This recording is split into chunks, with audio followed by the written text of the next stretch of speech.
ये कहानी मैक्स नाम के एक लड़के की है जो एक एलियन टेक्नोलॉजी के साथ जुड़कर सुपर पावर प्राप्त करता है। कहानी की शुरुआत में हम मैक्स नाम के एक लड़के को देखते हैं जो अपने घर के छत पर बैठा होता है। तभी उसकी माँ मॉली उसे नीचे बुला लेती है और उसे बताती है कि अक्सर तुम्हारे डैड भी छत पर बैठा करते थे, इसीलिए मुझे इससे डर लगता है। दरअसल मैक्स के डैड एक साइंटिस्ट थे, उनका नाम जिम था, पर एक दुर्घटना में उनकी डेथ हो गई थी। उस समय मैक्स काफी छोटा था, इसीलिए मैक्स को अपने डेट के बारे में ज्यादा जानकारी नहीं थी और मॉली ने भी उसे जिम के बारे में कुछ भी नहीं बताया था। और वो काफी सालों बाद अपने घर पर वापस आई थी क्योंकि जिम की डेथ के बाद मॉली मैक्स के साथ अलग अलग जगहों पर शिफ्ट होती रही। मॉली मैक्स को बताती है कि हम घर आ गए, तो मैक्स उनसे कहता है कि शायद हाँ, क्योंकि मैक्स को अब भी अपनी मोम के ऊपर विश्वास नहीं था कि वह किसी दूसरी जगह पर शिफ्ट नहीं होगी। अब मैक्स जब अपने कमरे में आता है तो वहाँ पर वो एक गैलेक्सी टॉय को देखता है। मॉली मैक्स को बताती है कि तुम्हारे डैड ने इस टॉय को तुम्हारे लिए बनाया था। तभी अचानक से कमरे की इलेक्ट्रिसिटी में प्रॉब्लम आना शुरू हो जाती है, इसीलिए मॉली उसे जल्दी से सोने की कहकर रूम से बाहर चली जाती है। मैक्स अपने हाथ को जब टीवी की डिस्प्ले की तरफ लेकर जाता है तो आश्चर्यजनक रूप से टीवी में अजीब सी वेव बनना शुरू हो जाती है, जिन्हें देखकर मैक्स हैरान था। अगले दिन मैक्स रेडी होकर अपनी साइकिल से कॉलेज की तरफ निकल जाता है। रास्ते में मैक्स को एक बहुत बड़ी पुरानी बिल्डिंग मिलती है जिसके बाहर डेंजर और रेस्ट्रिक्टेड एरिया का बोर्ड लगा हुआ था। दरअसल वहां पर सालों पहले साइंटिस्ट के एक्सपेरिमेंट हुआ करते थे और जिम भी वहीं काम करते थे। मैक्स को उसकी मॉम का कॉल आता है। वो फोन को रिसीव करने की कोशिश करता है, पर मोबाइल की डिस्प्ले पर ठीक उसी तरह अजीब सी वेव आने लगती है और मैक्स का फोन ऑफ हो जाता है। मैक्स से देखकर काफी परेशान होता है, उसे कुछ समझ नहीं आ रहा था। अब वो वहाँ से अपने कॉलेज की तरफ निकल पड़ता है। रास्ते में मैक्स एक पिकअप ट्रक से टकराकर दूर गिर जाता है। वो पिकअप ट्रक सोफिया नाम की लड़की का था। वो मैक्स के पास आकर उससे पूछती है कि क्या तुम ठीक हो। मैक्स को अजीब सी एनर्जी का एहसास हो रहा था। वो सोफिया से कहता है कि मैं ठीक हूँ, तो सोफिया कहती है कि कॉलेज खत्म होने के बाद तुम मुझसे बाहर मिलना, मैं तुम्हारी साइकिल ठीक कर दूंगी। ये कहकर वो चली जाती है। मैक्स जब कॉलेज पहुँचता है तो उसे पता चलता है कि उसके डैड वहाँ काफी ज्यादा फेमस है, क्योंकि मैक्स के टीचर पहले से ही जिम को जानते थे। क्लास खत्म होने के बाद मैक्स देखता है कि क्लास में उसके डैड का बाकी साइंटिस्ट के साथ तस्वीरें लगी हुई थी, जिसे देखकर मैक्स समझ जाता है कि उसके डैड एक बहुत बड़े साइंटिस्ट थे। लेकिन मैक्स को इस बात का दुख था कि उसे अपने डैड के बारे में ज्यादा कुछ नहीं पता। मैक्स कॉलेज के बाहर सोफिया से मिलता है। वो मैक्स को ट्रक में बिठाकर अपने घर लेकर जाती है और उसकी साइकिल को रिपेयर करके पहले की तरह ठीक कर देती है। वो दोनों बातें कर रहे थे और उनमें एक अच्छी दोस्ती हो जाती है। मैक्स इसके बाद अपनी साइकिल से घर की तरफ निकल पड़ता है। घर पहुंचकर मैक्स देखता है कि उसके घर पर मिस्टर माइल्स नाम के एक साइंटिस्ट आए हुए थे। मैक्स को अपनी मॉम से पता चलता है कि मिस्टर माइल्स कभी उसके डैड के साथ काम किया करते थे और जब एक्सपेरिमेंट के दौरान जिम की डेथ हुई थी तो मिस्टर माइल्स जिम के साथ ही थे। मैक्स ये सुनकर अपने डैड के बारे में और उनकी मौत की वजह जानने के लिए और भी ज्यादा एक्साइटेड हो जाता है, क्योंकि मॉली ने कभी भी उसे जिम के बारे में कुछ नहीं बताया था। मिस्टर माइल्स के साथ डिनर करने के दौरान मैक्स को पता चलता है कि हम मिस्टर माइल्स ही उस एंटेक कंपनी को चलाते हैं जिसमें वो कभी उसके डैड के साथ मिलकर काम किया करते थे और माइल्स के कहने पर ही मॉली वापस इस शहर में लौट कर आई थी। अगले सीन में हम बंद पड़ी फैक्ट्री के अंदर उस लैब को देखते हैं जहाँ पर कभी जिम काम किया करते थे। लैब में किसी चीज को सालों से कैद करके रखा गया था जो मैक्स के फैक्ट्री के आसपास होने की वजह से एक्टिवेट हो गई थी। एक ब्लास्ट के साथ उस पुल का सारा पानी हवा में रुक जाता है जिसके अंदर उस मिस्टीरियस ऑब्जेक्ट को रखा गया था। पानी हवा में तैर रहा था, जिसे देखकर वहां मौजूद साइंटिस्ट पूरी तरह से हैरान थे, क्योंकि ऐसा लग रहा था कि जैसे पानी में जान आ गया हो। अब एक साइंटिस्ट जब हवा में तैर रहे पानी को छूने के लिए अपना हाथ आगे बढ़ाता है तो इसी दौरान दूसरा साइंटिस्ट लैब के पावर को ऑफ कर देता है, जिससे चारों तरफ अंधेरा छा जाता है। और इस मौके का फायदा उठाकर सालों से पानी के अंदर मौजूद फ्लाइंग ऑब्जेक्ट लैब से भागने में कामयाब हो जाता है और गार्ड्स के साथ साइंटिस्ट भी उस फ्लाइंग ऑब्जेक्ट को नहीं रोक पाते। अगले सीन में हम वापस से मैक्स को देखते हैं जो मिस्टर माइल्स के जाने के बाद अपने लैपटॉप में उस रात की घटना के बारे में इंटरनेट पर रिसर्च करना शुरू कर देता है जिसमें उसके डैड की डेथ हुई थी। इंटरनेट पर मौजूद सीसीटीवी वीडियो से मैक्स को पता चलता है कि उस रात एक तूफान आया था जब जिम की डेथ हुई थी, लेकिन साइंटिस्ट को शक था कि वो एक नेचुरल तूफान नहीं था था। अब इससे पहले कि मैक्स उस घटना के बारे में और अधिक जानकारी इकट्ठा करता,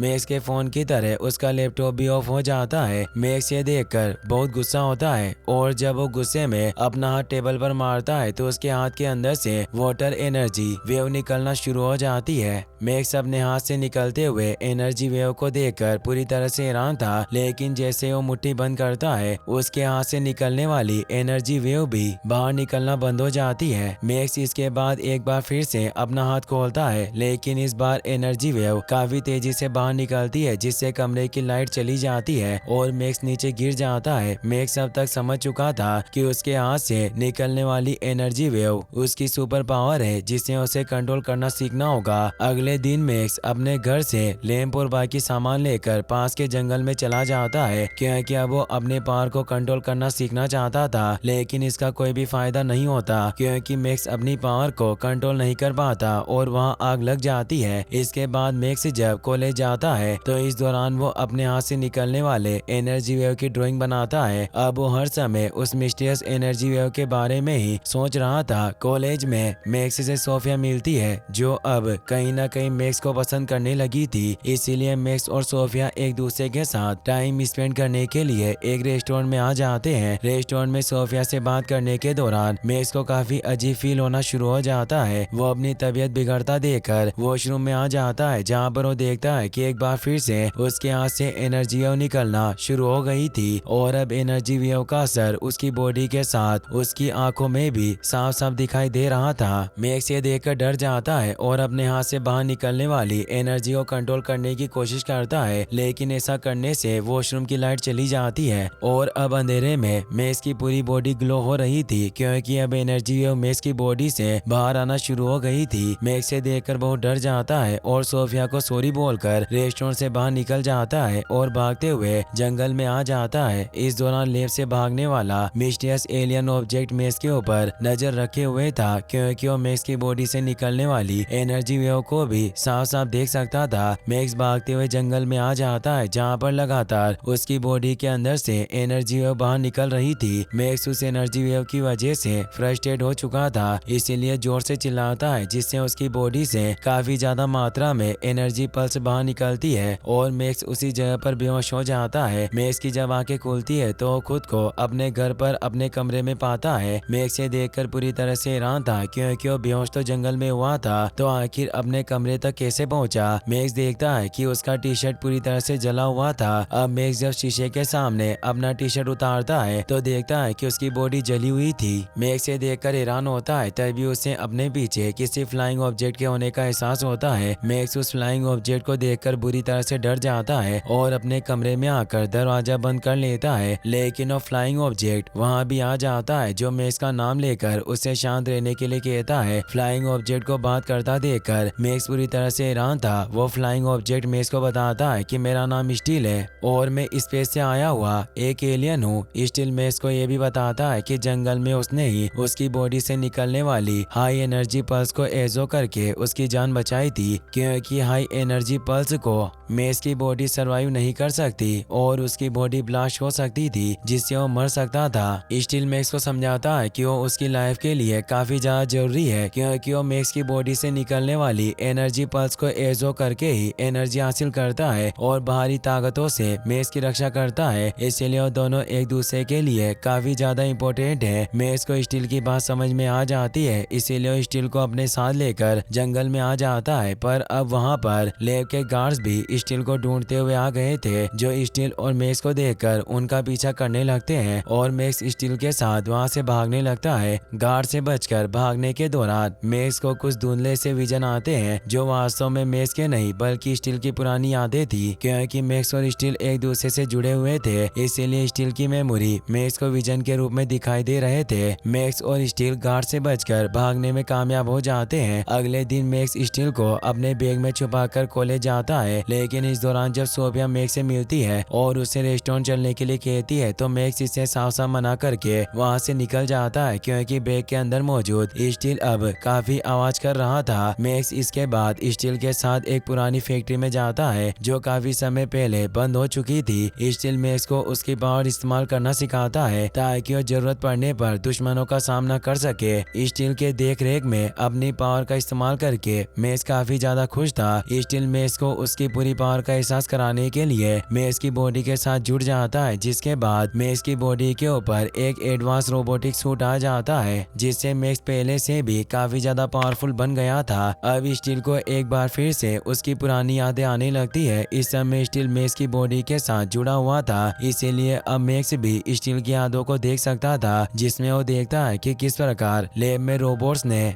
उसके डेड के ऊपर हमला किया था और एक बहुत बड़ा तूफान ले आए थे, जिसमें जिम की डेथ हो गई थी। मैक्स अल्ट्रालिंक्स के बारे में और अधिक जानना चाहता था, इसीलिए वो मिस्टर माइल्स के ऑफिस में जाकर उनसे मिलने का फैसला करता है, क्योंकि मिस्टर माइल्स जब मैक्स के घर आए थे तो उन्होंने मैक्स को अपना कार्ड देकर कोई भी जरूरत पड़ने पर अपने ऑफिस में आने के लिए कहा था। मिस्टर माइल्स से मिलने के लिए मैक्स स्टील को अपने बैग में डालकर अपनी साइकिल से निकल पड़ता है। रास्ते में मैक्स एक बार फिर से सोफिया के ट्रक से टकरा जाता है। सोफिया मैक्स को पसंद करती थी, इसीलिए वो चाहती थी कि मैक्स उसके साथ टाइम स्पेंड करे और मैक्स भी यही चाहता था। लेकिन इस दौरान मैक्स नोटिस करता है कि एक ब्लैक कार से कुछ लोग उसके ऊपर नजर रखे हुए थे, इसीलिए सोफिया को सॉरी बोलकर उन लोगों से बचने के लिए वहां से निकल जाता है। वो लोग लगातार मैक्स का पीछा कर रहे थे, इसीलिए मैक्स स्टील को उन लोगों को रोकने के लिए बोलकर खुद सोफिया की ट्रक में बैठकर मिस्टर माइल्स से मिलने के लिए निकल पड़ता है। स्टील ने उन ब्लैक गार्ड्स की कार का टायर ब्लास्ट करके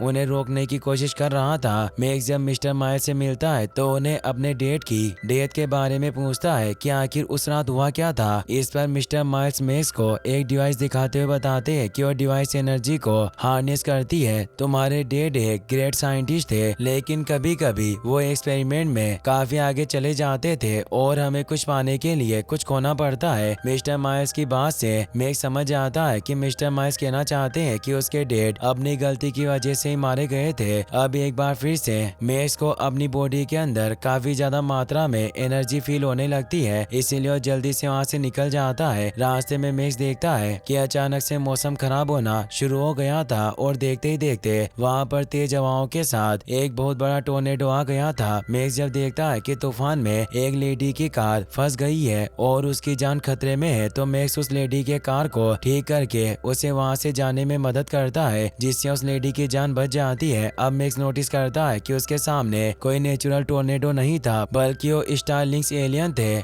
जो एक टोर्नेडो के रूप में मैक्स के ऊपर हमला करके उसे मारना चाहते थे। अब मैक्स को एक बार फिर से विजन आना शुरू हो जाते हैं, जिसमें वो देखता है कि स्टारलिंक्स रोबोट बिल्कुल स्टील की तरह है और उस स्टारलिंक्स एलियन ने एक टोर्नेडो बनाया था जिसमें मैक्स के डेड की डेथ हो गई थी। मैक्स इसके बाद स्टील से पूछता है कि तुम भी उन्हीं एलियन स्टारलिंक रोबोट की तरह दिखते हो जिन्होंने मेरे डेड को मारा था। इस पर स्टील मैक्स को बताता है कि उसके डेड पर हमला करने वाले एलियन रोबोट्स को अल्ट्रालिंक्स कहा जाता है, जो काफी खतरनाक होते हैं क्योंकि वो हवा और पानी को कंट्रोल करके तूफान ला सकते हैं और वो पूरी दुनिया को तबाह करना चाहते हैं। पर मैं ऐसा नहीं हूँ, भले ही मैं दिखने में उन अल्ट्रालिंक की तरह लगता हूँ, पर मैं इंसानों को बचाना चाहता हूँ। मैक्स को अब स्टील की बातों पर विश्वास नहीं था, इसीलिए स्टील पर हमला करके खुद से दूर रहने के लिए बोलकर घर की तरफ निकल पड़ता है। मैक्स जब अपने घर पहुंचता है तो वो देखता है कि वहाँ पर पहले से ही मिस्टर एंड टेक कंपनी के गार्ड्स उसे और स्टील को पकड़ने के लिए रेडी थे। मैक्स ये देखकर पूरी तरह से हैरान था और मदद के लिए सोफिया के घर पर आ जाता है। मैक्स सोफिया से मदद मांगता है, लेकिन सोफिया मैक्स को इस हालत में देखकर पूरी तरह से डर जाती है और उसे घर के अंदर आने के लिए कहती है। मैक्स सोफिया को समझाता है कि इस समय उसे उसकी जरूरत है और समय आने पर वो उसे सब कुछ समझा देगा। सोफिया मैक्स की मदद करने के लिए तैयार हो जाती है, जिसके बाद मैक्स सोफिया की ट्रक और एक ग्लव लेकर वहाँ से निकल जाता है। मैक्स इसके बाद मिस्टर माइल्स को कॉल करके उन्हें बताता है कि कुछ लोग उसकी मॉम को किडनैप करके अपने साथ ले गए। दरअसल मैक्स को अब तक ये पता नहीं था कि उसके ऊपर हमला करने वाले लोग किसी और के नहीं बल्कि मिस्टर माइल्स के लोग थे और वही इस कहानी का मेन विलन है। मैक्स की बात सुनकर मिस्टर माइल्स उसे समझाता है कि जिन लोगों ने उसकी मॉम को किडनैप किया उन्हें उसकी मॉम की नहीं बल्कि उसकी तलाश है, इसीलिए वो उन लोगों से बचकर रहे। मिस्टर माइल्स इसके बाद मैक्स को उसके डेड के पुराने लैब में आने के लिए कहता है और मैक्स मिस्टर माइल्स की बात मानकर अपने डेड के पुराने लैब की तरफ निकल पड़ता है। वहीं दूसरी तरफ सोफिया के कॉल से मॉली को पता चलता है कि वो किसी मुसीबत में है। मॉली ये सुनकर समझ जाती है कि जरूर ये सब मिस्टर माइल्स का काम होगा और जब वो कंपनी के गार्ड से पूछती है कि क्या मिस्टर माइल्स ने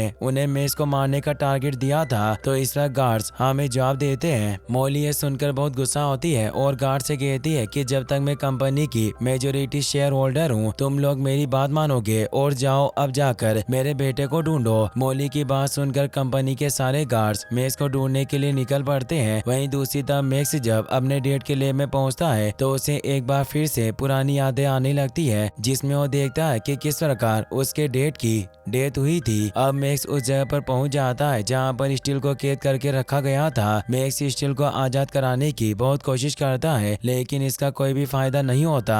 अब मैक्स को एक बार फिर से विजन आना शुरू हो जाता है, जिसमें वो देखता है कि किस प्रकार उस रात स्टारलिंक्स एक टोर्नेडो बनाकर लैब पर हमला करने के लिए आगे बढ़ रहे थे। स्टारलिंक्स को तबाही मचाने से रोकने के लिए जिम स्टील के साथ जुड़ने वाले थे ताकि वो अपनी और स्टील की पावर की मदद से स्टारलिंक्स को रोक सके। दरअसल स्टील भी एक स्टारलिंक्स ही था लेकिन जिम के समझाने की वजह से अब वो जिम के साथ था और अपने लोगों को धोखा दे रहा था। जिम स्टील से जुड़ने वाले थे कि तभी स्टारलिंक्स अपने द्वारा बनाए गए टोर्नेडो के साथ लैब के अंदर आ जाते हैं, जिससे चारों तरफ तबाही मचने लगती है। जिम ये देखकर पूरी तरह से हैरान थे क्योंकि स्टारलिंक्स के अपने टोर्नेडो के साथ वहां पहुंचने में अभी काफी समय बाकी था, लेकिन कोई स्टारलिंक्स से मिला हुआ था जिसने लैब के सिक्योरिटी सिस्टम को डीएक्टिवेट करके उन्हें लैब के अंदर आने दिया था। जिम देखते हैं कि वो गद्दार कोई और नहीं बल्कि मिस्टर माइल्स थे। वो जिम के पूछने पर उन्हें बताते हैं कि उन्होंने स्टारलिंक का साथ इसीलिए दिया क्योंकि वो जिम की पावर हासिल करना चाहते थे। जिम नहीं चाहते थे कि उनकी पावर माइल्स को मिले, इसीलिए वो अपनी पूरी पावर को एक साथ बॉडी से बाहर निकाल कर खुद को ब्लास्ट कर देते हैं, जिससे जिम की वहीं पर डेथ हो जाती है। मैक्स अपने डेट की मौत से बहुत दुखी था।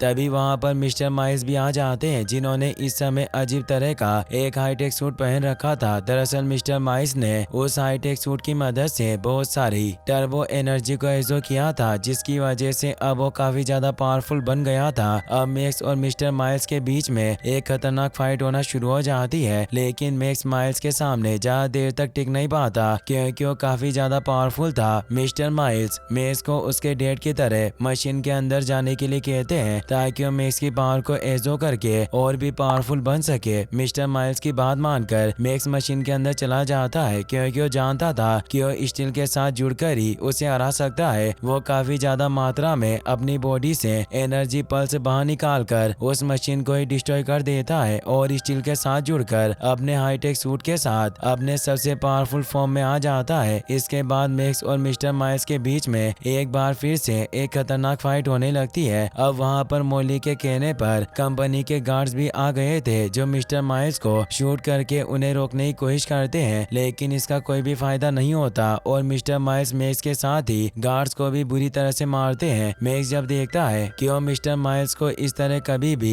हरा नहीं पाएगा तो मिस्टर माइल्स के पास जाकर उन्हें अपनी एनर्जी देने के लिए राजी हो जाता है। मैक्स इसके बाद अपनी सारी एनर्जी मिस्टर माइल्स की बॉडी में ट्रांसफर करना शुरू कर देता है, लेकिन मिस्टर माइल्स के हाईटेक सूट और उनकी बॉडी मैक्स की एनर्जी को एब्जॉर्ब नहीं कर पाती और एक ब्लास्ट के साथ मिस्टर माइल्स की वहीं पर डेथ हो जाती है। मिस्टर माइल्स को मारकर मैक्स ने अपने पिता की मौत का बदला ले लिया था और अब मैक्स को ये भी पता चल गया था कि उसके डेड कोई इंसान नहीं बल्कि दूसरे ग्रह से आए एक एलियन थे, जिसकी वजह से उनके पास सुपर पावर थी और मैक्स को भी अपने डेड की वजह से सुपर पावर विरासत में मिली थी। अब वहाँ पर मॉली भी आ जाती है जो पहले से ही स्टील के बारे में जानती थी। मॉली मैक्स को बताती है कि उसे अल्ट्रालिंक एलियन से बचाना चाहती थी, इसीलिए उसके साथ अक्सर एक शहर से दूसरे शहर में शिफ्ट होती रहती थी। मिस्टर माइल्स को शक था कि जरूर मैक्स के पास भी उसके डेड की तरह पावर होगी, इसीलिए उसने मैक्स और उसकी मॉम को वापस बुलाया था। मैक्स इसके बाद अपनी मॉम के साथ घर पर आ जाता है जहाँ पर मॉली मैक्स को उसके डेड के द्वारा बनाए गए गैलेक्सी टॉय की चाबी देती है और खुद कमरे से बाहर चली जाती है। दरअसल वो कोई मामूली सा गैलेक्सी टॉय नहीं बल्कि एक ग्रह का नक्शा था जहाँ से जिम आए थे। जिम चाहते थे कि उनके बेटे को भी पता चले कि वो कहाँ से आए हैं, इसीलिए उन्होंने वो गैलेक्सी टॉय बनाया था। अगले सीन में हम मैक्स को सोफिया के घर पर देखते हैं जहाँ पर मैक्स सोफिया को उसके साथ टाइम स्पेंड न करने के लिए सॉरी बोलता है। मैक्स और सोफिया इसके बाद डेट पर जाते हैं और इसी हैप्पी एंडिंग के साथ ये मूवी यहीं पर खत्म हो जाती है। गाइस आपको ये मूवी कैसी लगी मुझे कमेंट बॉक्स में जरूर बताना और इस मूवी का नाम मैक्स स्टील है। गाइस अगर आपको वीडियो पसंद आया हो तो इस वीडियो को लाइक करने के साथ साथ चैनल को सब्सक्राइब जरूर जरूर कर लेना। मिलते हैं नेक्स्ट वीडियो में। Thanks for watching.